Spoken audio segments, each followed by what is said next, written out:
News 4 New York at 6 starts now. Good evening. I'm Gus Rosendale. And I'm Jumi Olabanji. Tonight, we are learning much more about the police work that finally led to an arrest in the murder of jogger Karina Vetrano. News 4's Ray Vieta has the latest details from Howard Beach. Dozens of rabbis and rabbinical students blocking traffic to protest the president's executive order banning travel from 7 Muslim-majority countries. As many as 200 Jewish religious leaders marching through the Upper West Side tonight. Then, despite warnings they'd be arrested, they sat down in the middle of the road in front of Trump Hotel in Columbus Circle and prayed. This is a country of love and compassion. And as Jews and as religious leaders, we want to speak up to that injustice that we're seeing in this country.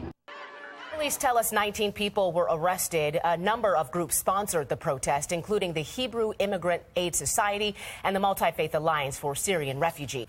New tonight, a major operation to get drugs off our city streets. And authorities say that these dealers are using the U.S. Postal Service as the pipeline running those narcotics from Puerto Rico to New York City. Now, arrests have been made across 4 states, including New York and New Jersey. News 4's Mark Santia reports.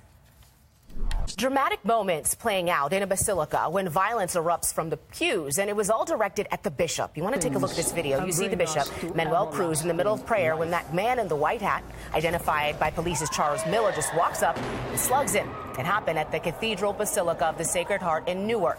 A security guard was following closely behind and was able to tackle Miller to the floor. He faces an assault charge this evening. The bishop needed 2 stitches on his lip. Well, I hope you like change, because get your seatbelt ready. We're in for 3 days of major weather changes that could really give anybody whiplash. Here's the deal. Tomorrow, expect rain in some parts, freezing rain in others, and then we go to Wednesday. Temperatures will be much milder. And then on Thursday, we're looking at the possibility of snow. Yeah, it's really a mixed bag. Storm Team 4's Janice Huff is here to take us through the next few days. The News 4 I-Team has uncovered a loophole in the sex offender registry that could cause them to get lost in the system. And that means you could be living next to a dangerous offender and neither you nor the police would even know it. The I-Team's Paisy Chang has the information that you need to know. We have much more coming up on News 4 New York. For investigating the debate over concussions on the football field, the new technology coming to one area hospital, and you're only learning about it here. Plus, how Rutgers plans to confront a dark and shameful period in the university's past. And a mystery from above, the light streaking across the night sky that had a lot of people buzzing. Stay with us.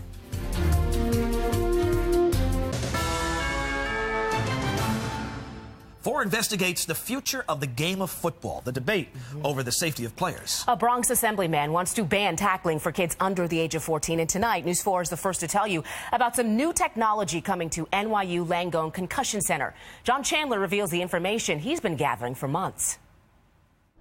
I get to some breaking news just into News 4. We hear of a major protest going on near the Brooklyn Bridge. A few thousand people right now protesting. Officials tell us they are tied to the Black Lives Matter group, and they are protesting recent police shootings. We're keeping a close eye on this one as it's obviously affecting traffic right now in that area. Stay with us for the very latest later on in this newscast.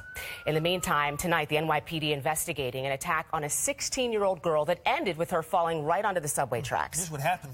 Tonight, a warning to residents on Long Island. If you get a call, even a letter from a company claiming to be holding a package and then requesting cash, it's probably a scam. Nassau County's executive says residents are receiving letters that promise, quote, cash fund payments and valuable merchandise opportunities. Now, they're asking you to mail a $20 processing fee, but authorities say it is just a scam and you should report it to police if you get one.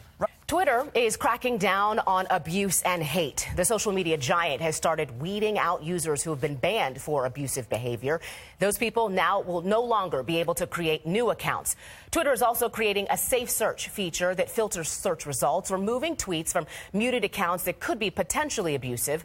Tweets considered low quality will also be less visible. Well, tonight, Midwesterners are in awe by what they have been spotting in the sky. Yeah, not just them. We think it's amazing, too. Take a look at this video. It happened, this light show in the wee hours of the morning. This meteor that you see across your screen could be seen in Illinois, Wisconsin, Indiana, even Michigan.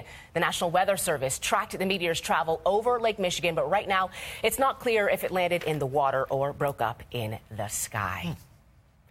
I don't know. I've never seen one of those in person, but I hope that I have my phone ready when it happens so that I can get video, as long too. as hurtling over there, you know? And not over yeah, here. Exactly. Yes, but we are happy with the weather that is happening here. And Storm Team 4's Janice Huff has the latest for us.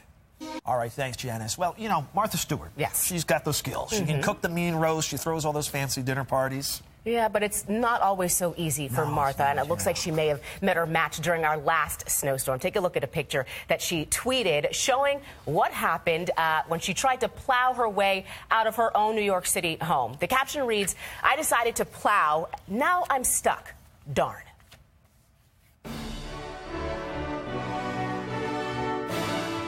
Well, South Korea is on the clock with the Winter Olympic Games set to begin exactly 1 year from today. The preparations going well in Pyeongchang, ahead of schedule right now with some of those venues just about ready to go. Rockefeller Center showed some Olympic spirit with the construction of this ski slope. Several Olympians were on hand, including snowboard superstar Shaun White. News 4's Bruce Beck caught up with some of Team USA's best and brightest. And yeah, it's definitely starting to feel like that time. Exciting times. The upcoming Winter Games, by the way, will be the first of 3 consecutive Olympics to be held in Asia. We'll be here before we know it. 12 months goes like that. It absolutely does. And that's it for News 4 New York. NBC Nightly News is next. Thank you for joining us. We'll see you back here tonight at 11.